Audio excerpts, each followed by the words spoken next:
안녕하세요. 영화 보는 새 작가 이 작가입니다. 네, 안녕하세요. 윤 작가입니다. 안녕하세요. 김 작가입니다. 네, 드디어 봄이 온 것 같아요. 너무너무 오늘 따뜻한 날씨였는데 다들 잘 지내셨는지 모르겠는데요.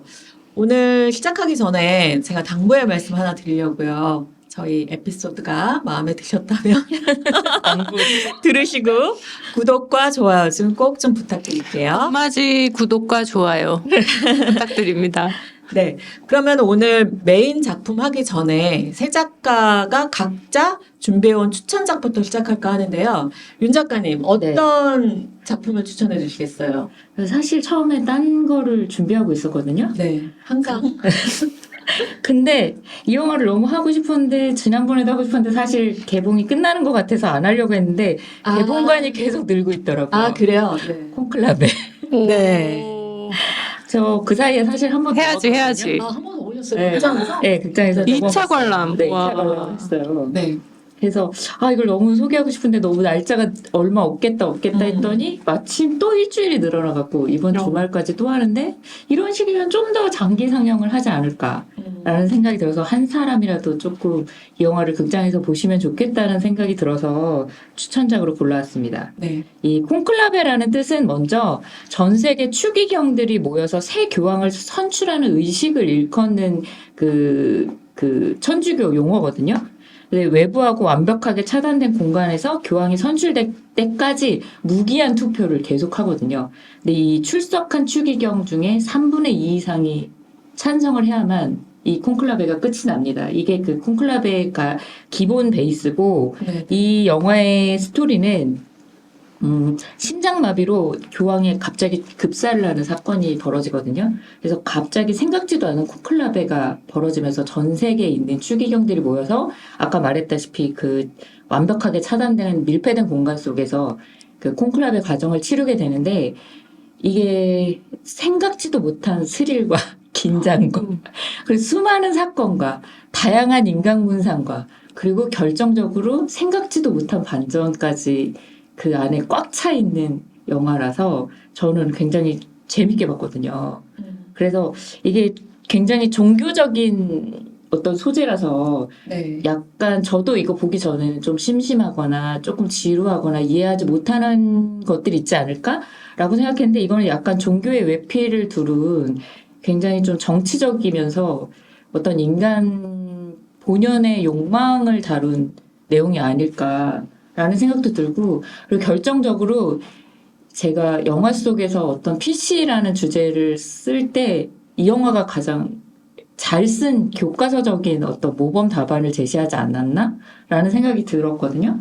그래서 이게 제가 특히 이 두 번째 영화를 관람했다고 그랬잖아요. 그러니까 처음에는 저도 다른 사람들을 신경 쓰지 못하고 영화에만 집중해서 영화를 보다가 두 번째는 저는 이제 이 진행이 어떻게 진행되는지가 너무 보이니까 사람들의 이 어떤 반응이 자꾸 눈에 들어오는데 이 영화의 마지막 그 하이라이트가 되는 부분인데 정말 다 같이 극장에서 감탄사가 이러는 감탄사가 아, 진짜요? 근데 사실 생각해보니까 한국 사람들 그런 소리 잘 안 내는데. 이게 그만큼 충격적인 내용이거든요. 그래서 사실 근데 저도 첫 번째 관람 때 그랬었을 거란 생각이 들어요. 근데 아까도 말했다시피 주변 상황에 신경을 쓰지 못하고 영화에 되게 빠져 있었던 상황이라서 그랬던 게 너무 웃기더라고요. 두 번째 관람을 하고 나니까. 그래서 그만큼 결말에 대단한 반전이 네, 있잖아요. 맞아요. 저도 봤는데 그래서 이거는 웬만하면은 정보 없이 그냥 가서 보면 훨씬 더 재밌는 영화가 될 것 같아요. 저도 이 영화를 이제 본 사람으로서 굉장히 재밌었어요. 맞아요. 그다음에 그 랄프 파인즈 그 이 교황 선출권을 가진 그 진행하는 사람이죠. 진행자죠. 네. MC? MC 아니고 약간 선관위 같은 선관위장 같은 느낌인데 정말 오랜만에 랄프 파인즈 연기를 보면서 정말 잘하고 너무 잘해. 네. 그다음에 랄프 파인즈의 어떤 이 영화 안에서 이 사람도 성장을 하거든요. 그 스토리가 굉장히 재밌어요. 이 사람이 처음에 가졌던 자기의 편견이나 자기의 고집 같은 게 어떻게 이 콘클라베 과정을 통해서 어떻게 변화가 되는지가 보이는데, 이제 윤 작가님은 그때도 저희끼리 이야기했을 때 그 마지막 그 반전이 너무나 통쾌하고 좋았다고. 네. 근데 저는 마지막 반전에서 약간 실망을 했었거든요. 그래서 보시면은 아시겠지만 저 같은 경우는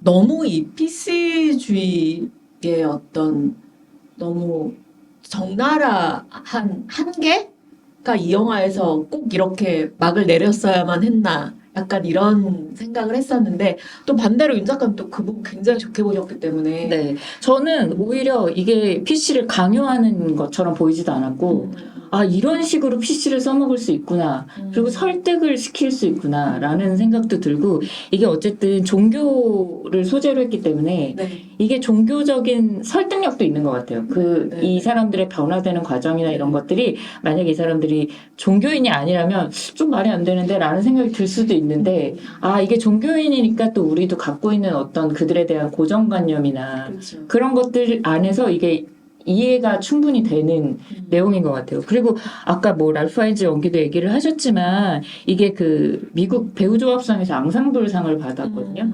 배우들 합이 진짜 좋아요. 그리고 특히 여기에 그 수녀로 나오는 이사벨라 로셀리니가 등장을 하는데 대사도 그렇게 많지가 않거든요. 근데 그 얼굴과 존재감만으로 이 역할이 엄청 그 되게 키포인트 역할도 되지만 그 수녀에 대한 어떤 보시면 그 배우가 왜 여기에 필요한지가 딱 느껴지는 그런 배우들의 조합도 엄청 좋았다고 생각해요. 그래서 아무튼 보시고 나면은 영화는 정말 재밌기 때문에 지금 아직도 걸려있는 줄은 저는 몰랐는데 이게 입소문이 계속 타고 있어서 재밌으니까. 네, 그래서 이 감독이 한국 팬들한테 이게 감사 인사 같은 그런 영상을 보냈다고. 감독이 누구였죠? 감독이 그 서부전선 이상 없다를 만든 네. 감독인데 네. 연출이 정말 뛰어나거든요. 이게 제가 이 영화를 보면서 이게 어쨌든 정말 연출을 네. 끝내줘요. 이게 굉장히 장면들은 정적인데 그 안에서 그 들끓는 정치 드라마 내용의 같은. 음악도 그렇고 이 모든 긴장감이 고조되는 게 굉장히 동적이에요. 그래서 내내 지루할 틈이 한 번도 없을 정도로 그런 연출이 진짜 네. 힘든 연출인데. 정말 연출의 최고의 자기가 잘할 수 있는 걸 뽐내는 것 같은 너무 잘해요. 멋있어요. 에드워드 버거. 네. 네. 그래서 추천을 하고 싶었습니다. 뭐, 그 8대 0으로 선출되나요? 아니 여기는 3분의 2 이상만 아, 찬성을 하면은 선출이 되기 때문에 근데 어쨌든 투표로 결정되는 그 과정이라는 것도 저희가 이제 맞아요. 교황 선출에 대해서 솔직히 다 미스테리고 잘 가려져 있잖아요. 맞아요. 근데 그런 거를 이렇게 훔쳐보는 재미도 되게 있었던 것 같고, 요번에 왜 교황님이 아프셨잖아요. 그 폐렴 증세도 있고 좀 이 콘클라베를 보고 나서 그 뉴스가 계속 나왔었거든요. 교황님이 아프신. 그러다가 이제 지금 쾌차하셨는데 그때 아프실 때 콘클라베를 봤기 때문에 이제 콘클라베가 시작되는 건가? 그러니까 뭔가 조금 친근하게 이런 게 느껴지더라고요. 맞아요. 이 콘클라베가 옛날에는 100% 찬성이었어야 된대요. 그래갖고 근데 그거는 좀 기간이 엄청나게 그래, 길었대요. 그렇지. 그래서 그 기간을 줄이기 위해서 약간 식사량을 조절을 한다고. 그러니까 조금 주고 빨리 뽑아라 이거지. 재밌네요. 그런 일화들도 있다고 하더라고요. 그래서 지금은 3분의 2 이상만 찬성하면 되는 걸로. 음식은 많이 주고 3분의 그건 모르겠어요. 어쨌든 지금 콘클라베 아직도 하고 있으니까 윤 작가님의 추천작이고 저도 꼭 보시면 좋겠다고 생각을 해요. 후회 안 하실 작품일 것 같아요. 일단 저부터 보겠습니다. 네, 네. 이어서 제가 추천작을 소개해 드리려고 하는데요. 저도 영화를 선택을 했는데, 오늘 이제 메인 작품이 드라마라서 영화를 선택을 했는데, 제가 이제 이거는 최근 작품은 아니고요. 2023년에 개봉한 작품인데, 보셨을지도 모르겠어요. 이니셜인의 벤시라고. 처음 들어보. 보셨죠? 되게 좋아하는 네. 처음 들어보는데 어떻게 된 거죠? 이니셜인의 벤시라는 영화인데, 이 영화가 저도 디즈니 플러스에서 봤거든요. 근데 지금도 디즈니 플러스에 있고, 그 다음에 웨이브나 쿠팡 플레이 애플에는 약간 구매를 해서 봐야 되더라고요. 또 디즈니 플러스가 있는데 볼 게 없다라고 생각하시는 분들은 이 영화를 놓치지 말고 꼭 보셨으면 해서 조금 뒤늦게나마 네, 소개를 드리려고 그러는데 이 영화가 일단은 그 감독이 대단해요. 마틴 맥도나라고 그 아일랜드 출신의 천재 감독이라고 일컬어지는 킬러들의 도시랑 쓰리 빌보드를 감독했던 예. 두 영화 다 너무 좋은. 네, 그러니까 그 감독님의 이제 작품이에요. 그래서 이 출연자는 콜린 파렐과 브렌단 글리슨이라고. 브렌단 글리슨은 이름은 낯서실지 몰라도 얼굴을 보면 딱 아는 되게 무게감 있는 주 조연 역할을 많이 하셨던 배우인데 이 두 배우가 연기가 끝내주는 어쨌든 이런 영화인데 이게 또 스토리가 되게 재밌어요. 그러니까 배경이 1923년인데 아일랜드의 외딴 섬, 가상의 섬이죠. 이니셰린이라는 그 섬에서 일어나는 일인데 이 섬은 그냥 되게 한가롭고 평화로운 섬이고 이 두 사람은 절친이에요. 절친이었어요. 세상에 둘도 없는. 그러니까 술 마시면서 이렇게 선술집 되게 평화로운 마을에서 이런 나이 차이 있지만 이렇게 절친이었는데 어느 날 콜린 파렐이 자기 절친인 이 브렌단 글리슨 집에 가서 문을 두드리는데 브렌단 글리슨이 문을 안 열어줘요. 그리고 절교 선언을 해요, 갑자기. 나는 너랑 더 이상 친구를 하지 않겠다. 근데 콜린 파렐 입장에서는 콜린 파렐은 되게 성격이 어떠냐면 막 동물도 좋아하고 당나귀랑도 친구 삼고. 저 아는 영화네요. 들어보니까. 보셨어요? 네. 그런 사람인데 그냥 본인의 소소한 일상과 작은 행복에 만족하는 사람인데 이 브렌단 글리스는 그런 사람이 아니에요. 굉장히 이지적인 사람이고 자기가 작곡을 하는 사람이고 자기가 바이올린도 키고 자기가 예술가죠.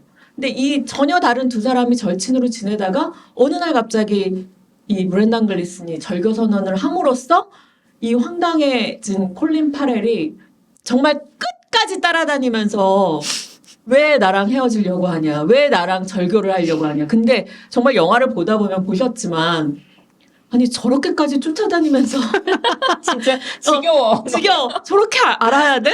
그리고 콜린 파렐이 또 약간 그 되게 단순한 남자, 시골 남자의 연기를 너무나 잘하잖아요.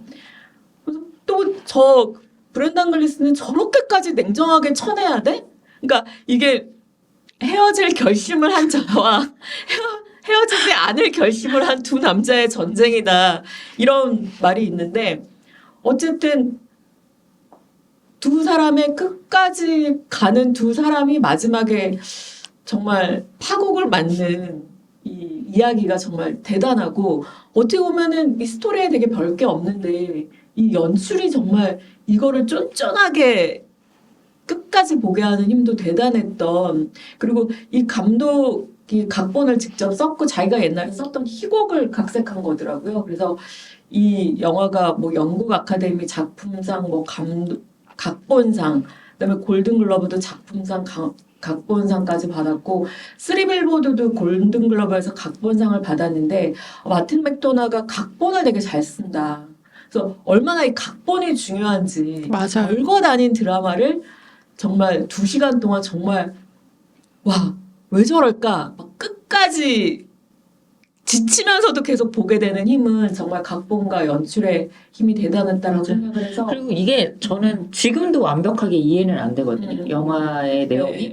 그리고 뭐 그래서 이것저것 찾아봤는데 이게 아일랜드 당시에 네네네네. 그 두 파로 나눴던 아이들랜드 뭐 이렇게 약간 개혁파들과 약간 중도파들과의 그런 거를 빗댄 영화라고는 하더라고요. 그래서 그런 내용을 알고 보면 사실 더 재밌다고는 하는데 그런 내용을 모른다 하더라도 이 두 남자 간의 그 헤어지는 과정이 도대체 뭘 의미하는지 계속 생각을 해보게 되거든요. 근데 중요한 건 이 영화가 제가 본 지도 몇 년이 지났는데도 아직도 되게 인상 깊게 네, 맞아요. 그래서 지금 이게 본인의 막 최애작이라고 하는 분들도 많이 있는데 아일랜드 말씀하셨지만 이 영화에서도 그 메타포가 계속 나와요. 그러니까 두 사람이 싸우는 바닷가에서 멀리서 그 뭐 포탄 터지는 소리가 난다거나 그 아일랜드가 내전 중이라는 게 이게 이 배경이 됐던 요때가 1923년이 아일랜드 내전이 완전히 최정점으로 있었던 때이기 때문에 이 감독이 굉장히 의도적으로 이 연도를 배경으로 했던 거고,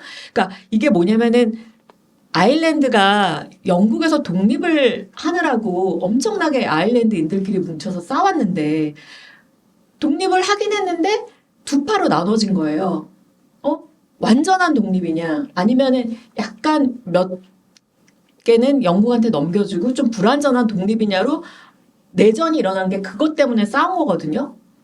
그래서 예전에는 똘똘 뭉쳤던 친구가 내전을 통해서 원수가 된 거예요. 그거에 대한 메타포라는 이야기를 감독도 언급을 했고, 이 영화에서 그거를 알고 보면 이게 더 영화가 풍성해 보이긴 하는데 꼭 그 배경뿐만이 아니더라도 정말 인간관계에서도 그런 거 있잖아요. 하루아침에 내가 뭐라 그러지? 손절당했을 때 나는 어떻게 해야 되나. 그리고 손절한 사람은 어떤 의미로 그랬을까? 이 사람은 자기 삶의 의미를 찾고 싶어서 나를 손절했을 수도 있는 거고, 콜린 파렐 입장에서는. 그죠. 잘못한 거 없이. 그리고 콜린 파렐 입장에서는 나는 그래도 이유를 알아야겠어. 라고 둘이 뭐 전쟁이 일어날 수도 있는 거고. 그래서 이게 이동진 평론가님이 그렇게 말했대요. 의미 없음을 견디지 못하는 자와 이유 없음을 견디지 못하는 자의 싸움이라고. 네. 정확한데요. 네, 너무 정확하잖아요. 그래서 이 영화를 두 분도 보셨지만 아직까지 못 보신 분은 뭐 디즈니 플러스를 통해서 보시거나 아니면 다른 곳에서도 뭐 구매를 하셔서 보셔도 충분히 재밌을 작품이다. 여기 그리고 베리 키오건 아, 베리 나오잖아요. 키오건 나오죠. 너무 인상적이지 않았어요? 네. 그 중간에 이거 얘기해도 되나? 뭐 스포까지는 아니지만 안 돼, 안 돼. 네, 안 돼, 네. 안 돼. 아무튼 근데 그 베리 키오건이 굉장히 또 그 인상적인 너무 역할을 인상적이고, 하죠. 네, 네, 네. 그래서 어쨌든 여기 나오는 모든 배우들도 거의 연기가 완벽하다. 그래서 꼭 보셨으면 하는 그런 영화가 돼요. 콜린 파렐 뭐 잘하지 뭐. 너무 잘해요. 너무 그냥 잘해요. 뭘 해도 그냥 너무 잘해. 옛날에는 약간 뭐 섹시한 약간 마초남 같은 느낌도 있었는데 이 영화에서 진짜 무식하고 그러니까 무식한 촌놈인데 너무 잘 어울려. 약간 최민식 배우님 느낌도 나고. 왜 이렇게 그 자기보다 나이 많은 남자를 절친이라고 그렇게 쫓아다니면서 미련을 못 버리는지 너무 재밌어요. 자, 그러면 마지막으로. 네. 네, 제가 오늘 추천해드릴 영화는 지금 한창 개봉 중인 승부입니다. 봤어요? 오, 궁금해요. 유아인 너무- 배우님의 또 엄청난 팬이시잖아요. 네, 사실 과거형인가요? 유한 배우님을 보러 간 거이기도 해요. 그래서 어쨌든 가서 티켓팅을 하고 봤는데 저도 보고 싶어. 영화가 너무 어른의 영화예요. 너무 좋고 그 뭐라 그러지? 그러니까. 점잖은 박진감. 아, 진짜 정말 어른의 영화. 은은하게 재밌다고 하더라고요. 너무 끝까지 조용한데 보고 그 스릴도 있고 굉장히 이게 바둑을 스포츠처럼 잘 연출했고 연기 뭐 저는 그걸 보면서 깜짝깜짝 놀란 게 제가 보고 있는 게 이병헌이 아니었어요. 그냥 조훈현이었어요. 그러니까 다큐멘터리를 보고 있는 것 같다가 갑자기 영화적인 연출이 나오면 아 맞다 이거 영화였지 이럴 정도로 유아인은 이창호. 너무 잘하죠. 그러니까. 그 깊은 감정 연기 누가 따라가겠어요. 아니 근데 솔직히 이병헌과 유아인이 지금 우리나라 탑2인 것 같은데 연기로는. 맞아요, 맞아요. 진짜 뭐 탑2까지는 뭐 아닐 수도 있지만 어쨌든 타투예요. 그 팽팽한 긴장감이 그 두 사람이 아니면 그 누구도 할 수 없는 바둑을 몰라도 재밌는. 캐스팅 그러니까, 단계부터 얼마나 기대했던 영화인데 진짜 너무 좀 안타까워요. 근데 보세요 재밌어요. 그리고 보고 싶더라고요. 네, 연기 뭐 말할 필요도 없이 너무 잘하고 그리고 바둑을 몰라도 볼 수 있고 바둑을 뭐 바둑보다는 인간 관계와 어떤 성장 드라마 바둑을 그리고- 알아야지 보면 누가 볼까?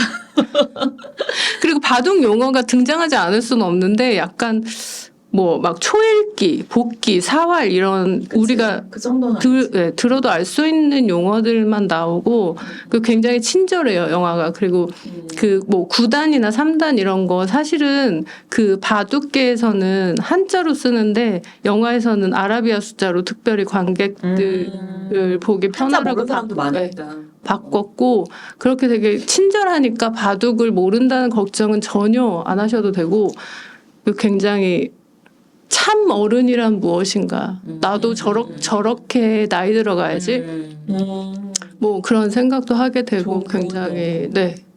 그러니까 이 영화를 보면 유아인의 마약 사건이 더 안타깝게 느껴진다는 그런 후기들이 많더라고요. 네. 그리고 저는 뭐 금방 했으면 좋겠고 할 거라고 믿고 있어요.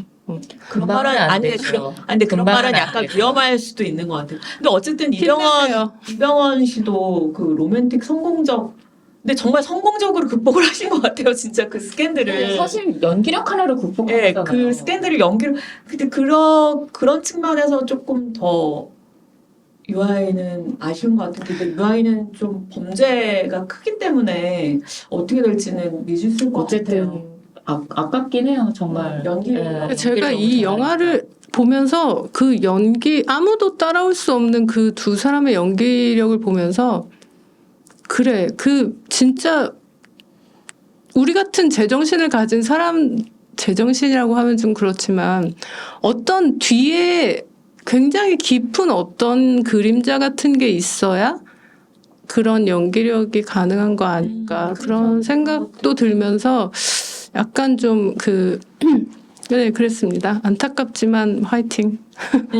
이상입니다. 저도 무슨 얘기인지 알겠어요. 근데 네. 어쨌든 저도 승부가 후기들이 너무 좋아서 보고 싶긴 하더라고요. 그래서 진짜 지금 이 윤종빈 감독이 지금 이 영화를 제작. 각본 기획 제작했거든요. 근데 이제 윤종빈 감독이 지금 오늘 저희가 소개해드릴 드라마도 윤종빈 감독이 제작. 이제 제작인데 어떤 이 무너져가는 한국 영화계를 아틀라스처럼 떠받치고 있는 아니 그리고 보이지 않는 곳에서 본인이 감독하는 것보다 더 잘하시는 그러니까 것 이제 같아요. 자기가 잘할 수 있는 영역을 찾아서 이렇게 맞아요. 떠받치고 있는 저는 느낌이 수리남한테 들어서 좀 실망했거든요. 저도 별로 근데 오히려 이런 제작 네. 역할을 엄청 잘하시네요. 그리고 맞는 게 있겠죠. 각본이 너무 좋았어요. 승부가 정말 각본가가 따로 있었나? 윤종빈 감독이 윤정빈 감독. 각본도 잘 쓰니까 워낙에. 대사가 한 글자도 버릴 대사가 없고 대사가 많지 않은데 굉장히 밀도 있어요. 너무 좋았어요. 김 작가님이 또 이렇게 크게 추천하신 작품은 오랜만인 것 같아요. 네, 제가 웬만하면 영화 추천 잘 안 하는데 네. 그렇습니다. 네. 저도 그 로비라는 하정우 감독님의 로비와 승부. 네, 저 약간 그 B급 블랙 코미디 되게 좋아해서 롤러코스터도 엄청 네. 좋게 봤거든요. 그래서 로비를 볼까 승부를 볼까 하는데 약간 승부가 날 것 같은 느낌이 좀 들긴 우리는 지금 하네요. 악평이 너무 심하던데. 아, 그래요? 네. 근데 그거는 호불호가 많이 갈려서 원래 그 탄생 자체가 세계관이 좋아하는 뭔가, 사람도 네. 좋아할 수도 있지 않을까. 저는 약간 그런 호불호가 갈리기 위해 만들어진 영화이기 때문에 그러니까. 네. 자, 여기까지 그러면 새 작가의 알찬 추천작, 윤 작가님의 콘클라베. 네, 이 작가의 이니셜인의 벤시, 그다음에 김 작가님의 승부입니다. 네, 여기까지 하고요. 그다음에 오늘 대망의 메인 작품 지금 넷플릭스에서 개봉해서 한참 주가를 올리고 있는 네. 악연이라는 네, 1위래요. 네. 악연이라는 작품을 가지고 이야기를 나눠볼까 합니다. 자, 먼저 줄거리부터 네. 요약을 가장 네. 잘하시는 윤 작가님의 요약쟁이. 네. 네. 이 줄거리는 코인 투자에 실패해서 빚독촉에 시달리던 문제아인 아들이 있었거든요. 그 아들이 이희준 배우가 네네. 연기를 합니다. 우연히 아버지의 사망보험금이 5억이 되는 보험 증서를 발견하면서 아버지를 죽여야겠다라는 이런 패륜적인 계획을 짜게 되거든요. 그래서 직장에서 알게 된 연변 조폭 출신의 어떤 남자에게 이 사람이 김성균 배우가 연기하는데 교통사고로 위장해서 아버지를 죽여달라고 의뢰를 합니다. 그래서 실제로 아버지를 죽이는 사건이 발생을 하는데 늘 그렇듯이 아무도 예상하지 못했던 변수들이 계속 발생하고 그로 인해서 새로운 인물들이 악연을 맺으면서 계속 얽히고 설키면서 뭐 얘기가 파국으로 치닫는 그런 정말 이렇게 파국일 수가 없어요. 네. 그런 영화입니다. 파국이란 이런 것이다. 뭐 줄거리는 이제 또 얘기하면서 또 스토리적인 거는 좀 보충해서 이야기를 하고요. 그러면은 먼저 김 작가님 어떠셨어요? 첫 너무 소감? 좋았습니다. 아 정말요? 간만에 진짜 너무 쫄깃한 드라마가 나왔다고 생각하고 이 매회 반전이 있는 이 이야기를 쌓아가는 이 솜씨가 정말 제 스타일이었어요. 네, 윤 작가님. 저도 정말 오랜만에 보면 진짜 뭔가 이렇게 엄청 기대치가 만약에 높았다면은 다른 얘기겠지만 그냥 이 영화는 모든 것을 좀 충족시켜주는 것 같아요. 그 약간 깔끔하고. 김밥 천국 느낌 있잖아요. 메뉴가 많아. 그리고 다양한데 뭘 시켜도 실패는 안 해. 맞아요. 하지만 특별한 거는 좀 부족한 느낌? 네, 그런 게 있습니다. 그렇답니다. 어쨌든 저도 만족스럽게 봤어요. 네, 저는 악연은 저와 안 맞습니까? 인연이 아니에요. 악연이었다. 네, 그래서 저는 보다가 중간에 몇 번 지루함의 고비를 넘어서 이거예요? 저 한순간도 네, 지루하죠. 네, 그러니까 맛이라는 게 여러 가지 맛이 나야 되는데 마라맛으로 계속 아, 맵지 하니까 나중에는 그게 무감각해지면서 굉장히 영화가 자극적인데 별로 거기에 동화가 되지 않는 느낌? 그래서 그런 의미에서 지루했습니다. 자극적이라는 건 맞는 네. 맞아요. 근데 사실 저는 이 정도 자극적인 건 넷플에 너무 세잖아요. 한국 드라마를 아니, 비롯해서 그리고 외국 드라마. 자극만 있지 않기 아. 때문에 그러니까 저는 그냥 그 아까 말했던 잔인함이라든지 폭력의 빈도로나 그 어떤 수치로 보면 그렇게 놀랍도록 이렇게 연출이 잔인하다고 생각하지는 않았거든요. 예를 들면 뭐 누구를 뭐 찔러서 죽이는 장면을 그 맞는 사람을 보여주는 연출이 있고 찌르는 사람을 보여주는 연출이 있는데 이쪽은 오히려 찌르는 사람을 보여주는 연출이라서 너무 극도의 자극은 피해가지 않았나라는 생각이 들어서 저는 그것도 약간 좋게 평가를 했거든요. 더 세게 갈 수도 있는데 넷플이기 때문에. 아니요, 저는 충분히 셌다고 생각을 하고 너무 여기에 솔직히 뭐 폐륜, 불륜, 복수, 뭐 사체 절단, 장기 적출 정말 우리나라 아니면 이 세상에서 나올 수 있는 가장 악한 것들이 다 소재로 했잖아요. 그러니까 김밥 천국. 네, 정말 마라맛의 향연이었고 또 악한도 나쁜 놈, 더 나쁜 놈, 더 나쁜 놈, 또 나쁜 놈, 나쁜 놈 누가 더 악한가의 대결. 그러니까 계속 도파민을 막 유발시키는 자극. 그래서 나중에는 무감각해지면서 저는 되게 피곤하게 느꼈어요. 그래서 이 드라마에서 되게 중요한 게 어쨌든 이 스토리상에서 어떻게 이 악연들이 악연으로 얽히나라는 그거였는데 그거는 그 스토리상에서 특히 웹툰이나 아니면 영화에서 그거를 설계하는 건 되게 어려웠던 작업이라고 생각을 해요. 그렇게 깨어 맞추는 퍼즐처럼 그것도 굉장히 어려웠던 그 과정이었고 그거는 인정을 하는데 꼭 이렇게까지 계속 반복적으로 이 도파민을 유발시켰어야만 했나. 근데 그런 의미에서 이 저는 드라마는 강약, 중강약 이게 기본인데 더 강한 거 퍼즐이 이렇게 됐어. 진짜 강하지, 진짜 재밌지.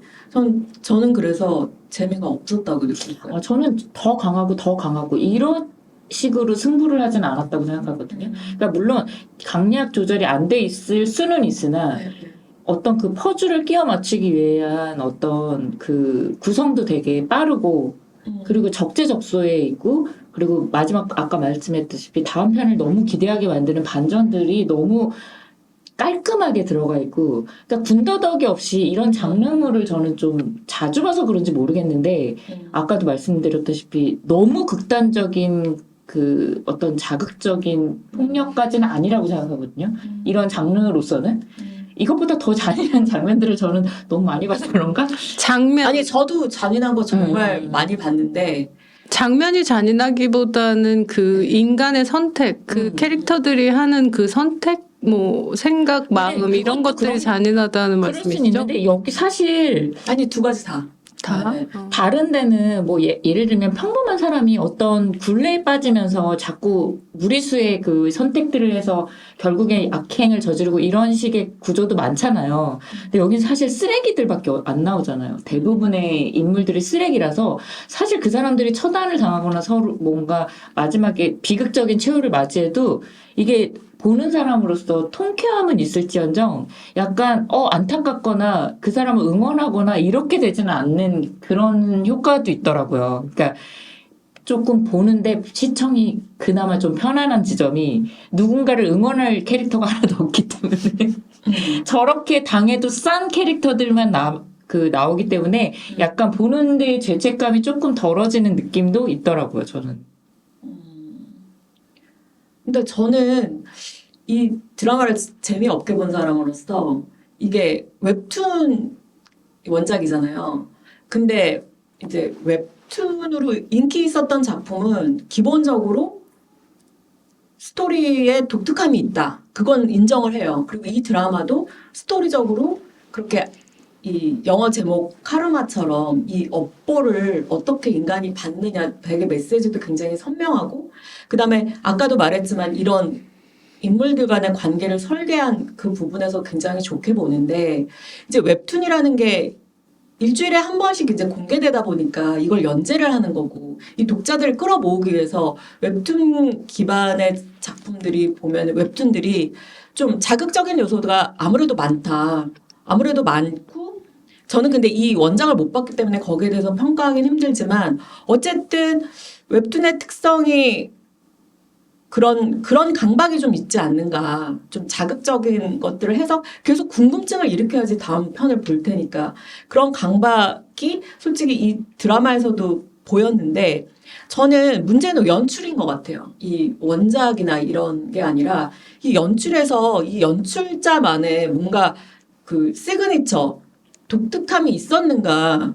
그러니까 예를 들어서 여기에 인물들이 뭐 한 주요 인물만 해도 그 뭐 박혜수, 이희준, 김성균, 이광수, 공승연, 신민아 6명, 뭐 김남길까지 한 7명 정도가 나오는데 여기에서 예를 들어서 그 연출가라면 이 많은 이 배우들, 이 등장인물에서 적어도 누구를 중심으로 따라가야 되는가는 있었어야 된다고 보거든요. 근데 너무 칼같이 그냥 7분의 1씩인 것 같아요. 그러니까 저는 이 연출자가 이 스토리텔링이 워낙에 이제 복잡하고 이걸 이해를 시켜야 되니까 스토리텔링을 옮기는 거에 급급하지 않았나. 그래서 솔직히 인상적인 씬도 없고 그 다음에 이거를 과연 이 웹툰을 가지고 원작보다 더 낮게 만들려는 어떤 재해석이라든지 어떤 고민들이 있었나라는 생각이 들더라고요. 그래서 웹툰에 대해서 찾아봤는데 웹툰에 되게 굉장히 평가가 좋더라고요. 근데 웹툰은 굉장히 드라마보다 조금 더 복잡하면서 은은하면서 여기보다 더 센 반전들도 있고 그래서 저 깜짝 놀랐거든요. 근데 그 웹툰의 그 약간 은은한 똘끼라든지 그 엄청난 반전이라든지 이런 거를 드라마에서는 오히려 되게 단순화시키면서 그런 복잡한 것들을 그럼 굉장히 가장 중요한 반전도 여기서는 과감히 그냥 없애버렸더라고요. 오, 정말요? 네, 웹툰 저도 되게 놀랐어요. 그래서 하여튼 그거를 읽고 나니까 더더욱 그러면 이 이일형 연출가가 그 검사회전 만들었던 이분이 보여주려는 게 있어야 되지 않냐. 그러니까 저는 항상 느끼는 게 웹툰 기반한 작품들이 우리나라에 너무 많잖아요. 근데 이 웹툰 이상 아니면 웹툰과 다른 아니면 웹툰 이외에 어떤 독특한 연출가만의 해석이 없다. 저는 그런 거를 이 작품을 통해서 확실히 느꼈거든요. 그냥 스토리 따라가기 급급한 연출이지 그래서 예를 들어서 지옥 같은 경우에는 그 연상호 감독이 자기가 웹툰 글도 쓰고 감독도 하잖아요. 그러니까 자기만의 변주가 가능하다고 생각을 하는데 이 웹툰이 따로 있고 이렇게 옮기는 경우에 이 연출의 어떤 모르겠어요. 저는 그래서 제가 재미없게 느낀 거는 이 연출의 문제였다고 저는 결론을 내렸기 때문에 저는 스토리의 아까 설계는 저는 인정을 한다고 했잖아요. 근데 그 외에는 뭐가 없었다는 거라고 저는 생각을 하거든요. 근데 저는 기대감이 하나도 없었었기 때문에 네네네. 그런지 몰라도 아까도 말씀드렸다시피 이 연출 속에 뭔가 어마어마한 사실 이일령 감독님에 대한 기대감도 사실은 저는 그렇게 네, 크지도 네, 않고 뭔가 메시지가 너무 뭔가 대단한 게 온 거나 연출이 뭐 엄청나게 기대가 되거나 이런 면이 없었기 때문에 저는 사실 이거보다 더 수준 낮은 그 웹툰에서 그 드라마화된 것들도 많이 봤기 때문에 이 정도로 충분히 또 더구나 얘기를 늘리지 않고 딱 6부작으로 깔끔하게 그냥 어떤 그 이 시간과 이 장르를 보기 위해서 만든 사람들이 투자해도 될 만한 그만큼의 기대치를 충분히 충족시켜주는 정도라고 생각해서 그래서 저는 그렇게 실망하지 않았던 것 같아요. 맞아요. 욕심 부려서 늘려서 망한 건 많지만 이렇게 줄이는 게 짧게 얘기하는 거는 진짜 힘들다고 생각하거든요. 예를 들면 이광수나 공승현 캐릭터는 생각보다 제가 생각했던 것보다 좀 빨리 퇴장을 해가지고 그런 면들도 아 이렇게 그냥 깔끔하게 여기서 그냥 끊어내는구나 라는 그런 면에서도 그러니까 이게 어떤 절제 미학이 보였달까 그런 면에서 이게 사실 많은 캐릭터들이 등장하는데 이 캐릭터들이 처음 등장할 때는 이렇게 중요한 역할을 맡지 않을 것처럼 등장하는 사람도 꽤 있어요. 맞아. 그래서 이 외국인들이 보기에는 더 재밌지 않을까 이런 생각도 들고 우리는 뭐 박혜수 하면 엑스트라는 아니니까 뭔가 할 거야라는 생각을 하잖아요, 은연중에. 그러고 보기 때문에 박혜수가 나중에 뭐 자기 캐릭터를 뒤집는다든지 그런 일을 할 때 저럴 줄 알았어요 느낌이 있는데 외국인들이 보기에는 제가 박혜수인지 누가 신민한지 모르고 보면 훨씬 더 반전이 세게 그런 느껴지겠다. 캐릭터가 김남길이 네네네. 특별 출연인데 아무리 특별 출연이라 한들 네, 맞아요. 너무 앞에서 아무것도 아닌 역으로 나오기 때문에 우리는 뭔가 하겠지. 뒤에 한 방이 있겠구나라는 기대감은 가지게 하죠. 그런 게 근데 그런데도 불구하고 반전이 와닿았으면 잘 스토리는 정말 잘 빌드업한 게 아닌가라는 생각이 들었어요. 그 이 작가님이 말씀하신 내용도 충분히 공감하고 맞아요. 맞아. 그런 면은 있어. 그런 뭔가 어떤 아이덴티티도 부족해 보이고 뭔가 명확한 어떤 작품으로 평가할 만한 그러니까 그런 김풍국이라니까. 건 없다고 생각해요. 그렇지만 그냥 다 빼놓고 재밌었어요. 오징어 게임도 저는 이만큼 재밌진 않았다고 생각하거든요. 아까 그래요? 그 네. 연상호 감독님 말씀하셨지만 연상호 감독님 자기 작품을 영화로 옮긴 것보다 저는 이 작품이 더 만족도가 높았어요. 네. 저는 연출가로서 별로 고민이 안 보여서 기억나는 미장센도 없고 기억나는 연기나 장면도 솔직히 없었고 그래서 좀 그랬고요. 그다음에 스토리도 그 설계는 저는 그 웹툰의 그 어떤 훌륭한 완성도에서 많이 덕을 봤다고 생각을 하고 하지만 스토리의 개연성은 좀 떨어진다. 솔직히 말해서. 그래서 약간 그 그냥 우연이 네, 넘쳐서 우연이 이제 악연. 굉장히 많이 겪어서 음. 솔직히 말해서 그냥 막장 드라마 같은 느낌 많이 들었어요. 그러니까 우리가 막장이라고 했을 때 그 우리 막장 드라마 있잖아요. 펜트하우스 같은 거. 누구의 엄마, 네네네. 누구의 아들 알고 보니 막 혈연 이런 거. 그래서 내가 그런 요소들이 당연히 있는데 저는 그것도 이게 어쨌든 카르마라는 거를 보여주는 거잖아요. 이게 알게 모르게 너와 나이가 갖고 있던 과거에 전혀 몰랐던 끈이 사실은 우리가 쌓아놓은 악행이 그치. 이렇게 연결이 돼서 나에게 이런 업보로 돌아온다. 그러니까 약간 그것도 저는 약간 설득이 되더라고요. 그러니까 그런 우연적인 요소도 너무 많이 겹치고 부처님이 그게 말씀하셨어요. 우리는 모두 연결된 존재다. 아니 근데 그게 딱 막장 드라마의 그 요소들이라는 거 거죠, 저 얘기는. 그러니까 우리가 막장 드라마라고 하면 굉장히 폄하하잖아요. 근데 제가 막장 드라마의 뜻을 찾아봤는데 사전적인 뜻이 복잡하게 얽힌 인물 관계와 자극적인 장면으로 전개되는 드라마를 지칭합니다. 이런 드라마는 종종 높은 시청률을 기록하지만 극단적인 설정으로 비판을 받기도 합니다. 그래, 지금 그래, 이거 딱 막장 드라마네. 근데 다른 거는 한 가지 있죠. 완전 톱스타들이 출연을 하고 유명 전작을 가진 영화 감독이 연출을 하고 넷플릭스 오리지널로 방영이 된다는 것만 다르지 그 어떤 외피만 빼면 그 화려한 외피를 빼면 저는 펜트하우스랑 뭐가 다르냐 그런 생각이 드는 거죠. 펜트하우스급은 아니지 않나? 펜트하우스는 솔직히 안 봐서 모르겠지만 아니, 그런 거기는 매번 정말- 꽥꽥 소리 지르고 울고 불고 우연히 겹치고 막 죽었던 사람 거기는- 다시 살아나고 그게 크게 다르지 않다. 죽었다 살아나거나 근데 여기도 마찬가지잖아요. 얼굴에 점이 여기도 나는 돌아오거나 여기도 솔직히 마찬가지라고 생각해요. 왜요? 그 정도까지는 아니라고 생각하는데. 아니 그냥 보면서 펜트하우스보다는 개연성이 있다고 생각해요. 설정이 뭐 이렇게 과하다는 인정을 하는데 개연성 면에서는 펜트하우스보다는 좀 윗단계가 아닐까. 맞아요. 보셨어요? 봤죠, 저도. 네, 저는 안 봐서 그럼 인정. 점 찍고 돌아오는 그런 세계관과는 사실 비교할 맞아. 수는 없고요. 뭐 그리고 저는 어쨌든 이 범죄 장르에서 가장 중요하게 생각하는 거는 우리나라를 특히 배경으로 하면은 CCTV라든지 이런 범죄에 금방 들킬 수 있는 내용들에 대해서 굉장히 디테일하게 신경을 써야 된단 말이에요.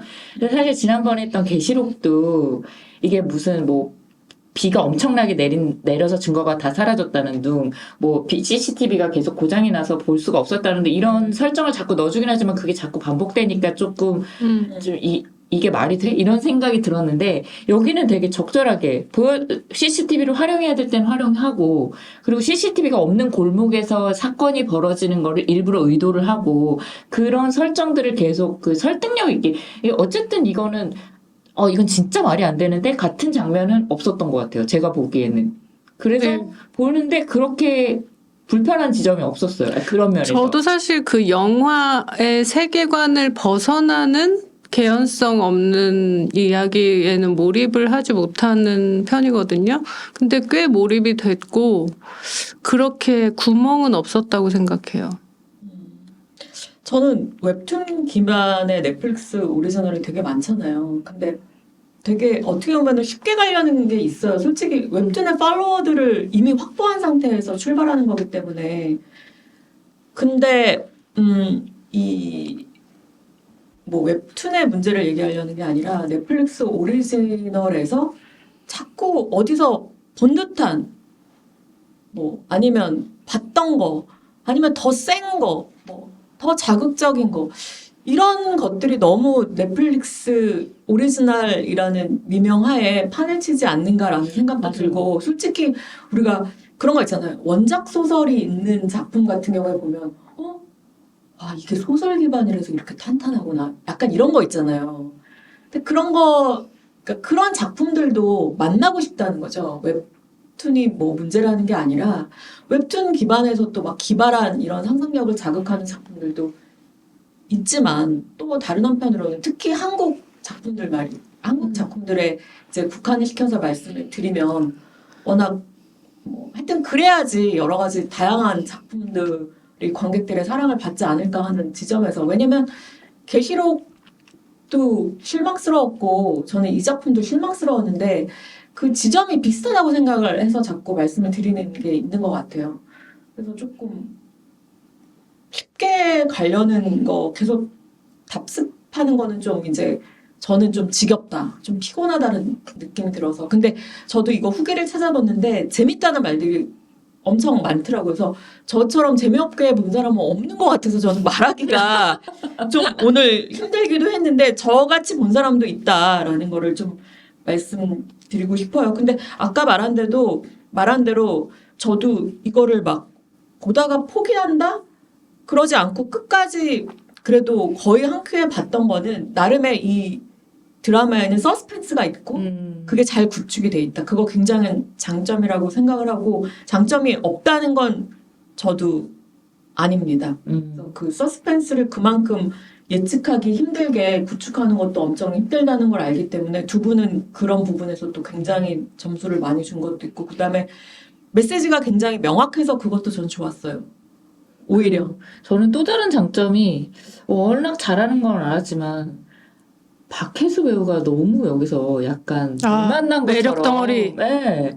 아니, 그러니까 뭐 이희준 배우야 워낙 잘하기도 하고 이런 역할 원래도 잘하니까 아 진짜 초반에 너무 쓰레기 같은 인간 같아서 너무 화가 나는 거예요. 이희준 얼굴만 봐도. 근데 뒷부분에 박혜수 배우가 이렇게 폭발하면서 끝까지 그 가는 그 특히 그 여기서 화재 사고를 당하는데 목소리가 바뀌는 연기를 하는 게 그런 디테일들이 너무 좋더라고요. 그런 연기를 보는 것도 되게 짜릿했어요. 아, 매력 덩어리. 네, 맞아요. 제 목소리가 변하네요. 박혜수 배우 생각하니까. 그리고 몇몇 배우는 조금 부족한 경험이 있긴 하지만 또 어떤 배우가 부족했어요? 저는 이거는 배우의 연기보다 약간 캐릭터의 문제가 아닌가 싶은데 김성균 배우가 맡은 역할이 너무 전형적이고 다른 역할에 비해서 그 뭔가를 표현하기가 조금 어려웠나 싶은 생각이 김성균 배우가 다른 데서 보여줬던 연기에 비해서는 조금 실망스럽다. 그리고 이 연변 사투리 사이사이에 어쩔 수 없이 흘러나오는 경상도 사투리. 맞아. 그런 너무 디테일, 네. 그런 반면 저는 공승현 배우가 이게 막 엄청 완전 인생작이 이게 아니고요. 공승현 배우가 되게 꽤하네? 뭐 이런 느낌? 갈수록 성장하는 게 되게 맞아요. 약간 보는 사람으로서 흐뭇한 거 있죠. 그러니까 그리고 되게 작은 역할을 자꾸 시도하는 것 같아요. 옛날에 처음에 주연으로 시작했던 사람인데 이게 그 전에 있었던 그 뭐죠? 그 핸섬 가이즈인가? 거기서도 공승현 배우가 저런 것도 가능하구나 싶은 게 있었는데 여기서도 저런 역할도 가능해? 그 라는 소름 생각이 끼치게 들더라고요. 웃는 얼굴이 진짜 꽤 성장하는구나라는 그러니까. 그래서 느낌이 앞으로가 들더라고요. 조금 더 기대된다? 그러니까 그 전까지는 사실은 공승현 배우가 별로 이렇게 매력이 없다라고 느꼈는데 갈수록 조금 자기 색을 찾아가는 것 같아. 그런 의미로 되게 공승현 배우도 좋았어요. 그리고 또 하나가 있다면은 조진웅과 김나길이 너무 가장 잘하는 역할로 특별 출연을 해줘서 특히 조진웅은 너무 끝까지 간다의 등장과 같은 임팩트를 주잖아요. 그래서 뭔가 새롭진 않지만 와, 저 역할은 역시 저 배우가 딱이구나. 그리고 마지막 회에 김남길이랑 조진웅이 그 캐비닛 앞에서 주고받는 대화 너무 깔끔하고 이게 이 포스라는 게 이런 양아치와 폭력배의 차이는 이런 거다. 진짜 조폭은 진짜 멋있는 폭력배는 양아치라는 또 다른 이런 포스가 있다라는 느낌 같은 걸 주는 어쨌든 굉장히 짧은 출연임에도 불구하고 임팩트가 좋았어요.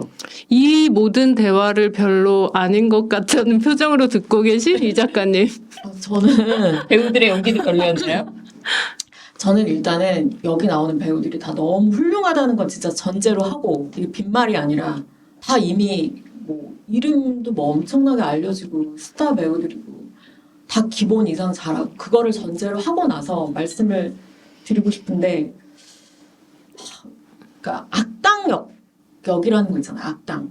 그러니까 이희준, 박혜수, 김성균이 뭐 이광수까지 포함해서 악당이라고 했을 때 그러니까 악당은 이럴 것이다라는 게 우리나라 영화 드라마에서 뭔가 정해져 있는 것 같은 느낌이에요. 악당은 이래. 그러니까 뭔가 오리지널 악당이 있어. 그러니까 실제 악당이 아니야. 오리지널 한국 영화와 드라마에 어떤 악당이 있는데 그 악당을 계속 카피캣하는 느낌이 있다는 거예요. 맞아요. 네. 그래서 한계가 있어. 이희준의 악당은 굉장히 어디서 본 악당이야. 그 인물이 아니라 그럴 것이다라는 어떤 악당 역할. 박혜수도 저도 여기서 엄청난 발군으로 잘했다는 걸 인정하고 처음 나타났을 때부터 포스가 대단하다라고 느꼈는데 아무 말 없이 그 목격자로 등장했을 때 근데 박혜수도 결국에 그 틀 안에서 벗어나지 못하는 악당. 그러니까 막 불이 나는 데서 막 웃으면서 헤헤헤 뭐 너 뭐 그랬지 막 조롱하면서 어디서 100번쯤 본 듯한. 그러니까 저는 그러니까 어떤 악한 일 연기하는 어떤 악한. 그러니까 악한을 연기하는 거지 정말 그 악한으로 보이질 않아요. 왜냐면 어디선가 본 듯한 악당이에요. 항상. 그래서 그게 너무 아쉬웠어요. 그래서 이희준이랑 박혜수랑 김성균을 막 섞어놔도 연기는 다 똑같을 것 같은 느낌이에요. 김성균이 이희준을 해도 그렇게 연기했을 것 같고, 그러니까 특히 김성균 같은 경우에 그 번거지 모자 쓰고 무뚝뚝한 말 없고 근데 되게 악한 그것도 어디서 본 것 같아. 거기서 왜 그 얼굴에 볼 있는데 찢어진 흉터 하나쯤 있으면 완성 뭐 네. 이런 느낌 있잖아요. 달콤한 네. 인생 뭐 이런 데서도 본 것 같고, 그러니까 저는 그게 약간 그 악마는 프라다를 입는다를 그 패러디해가지고 그 프라다 쇼에서 그 악당들 나와가지고 그 모델로 했던 거기에 나온 악당들을 생각을 잠깐 해봤었는데 거기 나왔던 게리 올드만, 스티브 부세미, 팀 로스, 윌리엄 데포 이 사람들이 세 개의 악당이 될 수 있었던 거는 게리 올드만의 악당이랑 윌리엄 데포의 악당 완전 다른 악당이거든요. 말하자면. 그러니까 제가 약간 이렇게 예를 들어서 설명을 하고 싶어서 근데 그 특유의 악당 그러니까 저는 그거는 황정민은 있었다고 봐요. 달콤한 인생에서. 그 백사장. 맞아요. 그 창조를 했단 말이에요. 그때. 저건 뭐야 싶은 네. 그런 저건 놀라운 저놈은 느낌. 뭐지? 그러니까 황정민의 악당 같은 경우에 그렇게 창조한 악당들이 몇 명 있는 것 같아요. 그다음에 신세계에서 황정민도 야 들어와 그것도 되게 어디서 안 본 듯한 근데 여기에 악당들은 다 어디서 본 것 같아요. 그래서 저는 그거가 거기서는 이제 연기를 좀 평가하기가 지루하다. 제가 지루하다 그랬잖아요. 이 드라마가. 연기도 좀 지루하다. 되게 전형적이고 네, 너무 정형적이고 공승현 배우도 전형적인 판무 파탈. 그 무슨 갑자기 외곽에 있는 무슨 펜션을 갔는데 거기에 무슨 슬립 쌓았나요? 그 슬립 안에 입은 슬립. 그러니까 거기 가면 꼭 실크 슬립을 입어야 돼. 막 예를 들어서 분장부터 해가지고 그 남자를 꼬시기 위해서 하는 행동. 그다음에 꼭 바에 가서 술 한잔 하고. 그러니까 너무 전형적인 거예요, 저는. 그리고 이광수 배우 굉장히 높게 평가를 하는데 이광수 배우도 너무 예능, 그러니까 런닝맨 뛰다가 온 것 같은 한의사. 저는 약간 그 그림자가 너무 짙게 보이는 거예요. 그래서 네. 전체적으로 연기도 그다음에 신민아 배우. 신민아 배우는 너무 힘이 없어. 그죠? 네. 그게 힘이 없음으로 연기를 해야 되는 캐릭터는 아니지만 그렇죠. 왜 이렇게 힘이 빠져서 연기를 했을까? 이렇게 힘이 없는데 어떻게 힘이 없는 거랑 무기력한 거와 상처 입은 사람과는 또 달라요, 다른데. 결이. 예. 그러니까 상처 입었다고 해서 자기가 일하는 신경외과 의사로 나오잖아요. 자기가 일하는 현장에서도 계속 힘이 없진 않잖아요. 사람이라는 건 굉장히 이중 삼중적인 그런 그 양면적인 그런 게 되게 많잖아요. 근데 맞아요. 이 사람은 신민아는 표정이 하나예요. 솔직히 말해서 계속 우울하고 힘없는 표정. 그래서 배우의 한계가 아닐까요? 네, 배우의 한계일 수 있다는 거. 그래서 저는 지금 이제 연기를 이야기하면서 신민아 배우도 지금 연기에 되게 이제 물이 오르려면 확 올라야 되는 시기가 왔다고 생각하는데 저는 신민아 배우 솔직히 굉장히 좋아하거든요. 제가 실물로 본 배우 중에 그죠. 가장 예뻤던 배우고 호불호 그런데 없는 배우. 네, 호불호도 없고 되게 선한 느낌도 있고 근데 표정이 항상 다채롭지가 않아요. 신민아 배우는. 그래서 우리들의 블루스의 그 우울증 환자랑 여기 이 신경외과 의사랑 거의 얼굴이 똑같아. 저는 그래서 배우들도 좀 굉장히 못했다는 게 아니라 제가 기준이 굉장히 높았고 그런 좀 것 같아요. 너무 높으신 것 같아요. 이 작품 자체에 대한 그러니까. 기준이 저랑 너무 차이가 큰 것 같아요. 그러니까 이게 기준을 어디 제가 그래서 그 미키 세븐틴 할 때 재미없었다라고 하면서 저를 탓했잖아요. 기준을 저는 항상 높이 잡는 그러니까 봉준호 감독님의 신작이라는 그 기준이 저기 하늘 꼭대기에 있었기 때문에 그때 실망했듯이 그 미슐랭에서 게장 김밥 드시다가 우리 따라 김밥 천국에 오신 분 같은 느낌. 맞아. 어때요? 아니 그리고 제가 요즘에 거의 명작이라고 사람들이 흔히 말하는데 아직까지 못 본 뭐 범죄 드라마라든지 이런 거를 지금 시리즈물을 계속 보고 있는 중이거든요. 다 보진 못했지만 그러니까 누구나 봐야 될 명작 같은 거를 보는 와중에 이 악연을 봐서 그런지 너무 이게 좀 제가 그러니까 기준이 윤 작가님이나 김 작가님보다 굉장히 높은 상태에서 아, 저희는 가능성이 요즘 커요. 진짜 근데 너무 저는 자극만 네. 추구하고 스토리텔링 하나도 없는 것들을 보다가 맞아요. 그나마 이 스토리가 잘 구축된 드라마를 보니 연기도 이 오히려 정도면 너무 도파민이- 훌륭하고. 이 정도 스토리만 써도 맞아. 도파민이 도대체 어떤 작품들을 보고 계셨던 거예요? 아니 매번 어. 말했듯이 미슐랭을 먹을 순 없잖아요. 가끔은 불량식품도 먹을 수 있는 거고. 근데 이게 나는 요즘에 너무 미슐랭에 쩔어 있었나 봐. 불량식품 기준으로는 이것이 굉장히 잘 만든 수작이다. 불량식품이에요. 아, 그건 네. 아니, 그래서 저도 아까 인정했잖아요. 네. 그 어떤 그런 설계라든지. 그러니까요. 근데 서스펜스는 저희는 굉장히- 불량식품을 처음부터 먹으려고 들어갔기 때문에 별로 실망이 없었던 거죠. 근데 저는 약간 젤리인 줄 알고 먹었는데 안에서 과즙이 리얼 과즙이 쏟아져 나오는 거지. 근데 저는 약간 왜 요즘에 누구나 뭐 영화 감독들도 그리고 넷플릭스 오리지널을 만들고 싶어하는 시대잖아요. 그러다 보니까 넷플릭스 오리지널이라면 이 정도 그렇게 기준을 되게 높이 잡았던 게 제가 있는 것 같고 드라마를 되게 재밌게 보셨는데 제 말씀 듣고 되게 기분 나빴던 분들이 있으면은 그거 자기 개인 의견인데 뭐. 나의 소감인데 근데 뭐. 어쨌든 그래도 제일 잘한 사람은 저는 박혜수 배우. 너 매력 덩어리. 특히 그 육교위에서의 그 표정 가지고 씨, 막 이런 생각이 들고. 약간 살짝 그 미친 또라이. 진짜 이게 저런 게 바로 맑은 눈의 광인이라는 거구나. 막 이런. 거야. 아주 이번 작품에서 특히 무를 만난 것 같은. 원래도 잘하는 사람이긴 했는데. 그래서 박혜수 배우는 저도 박혜수 배우를 되게 워낙 좋아하는 그것도 있고 그래서 다음 작품이 조금 기대되는 것 같아요. 다음 작품도 넷플이더라고요. 아, 넷플의 공무원이던데요.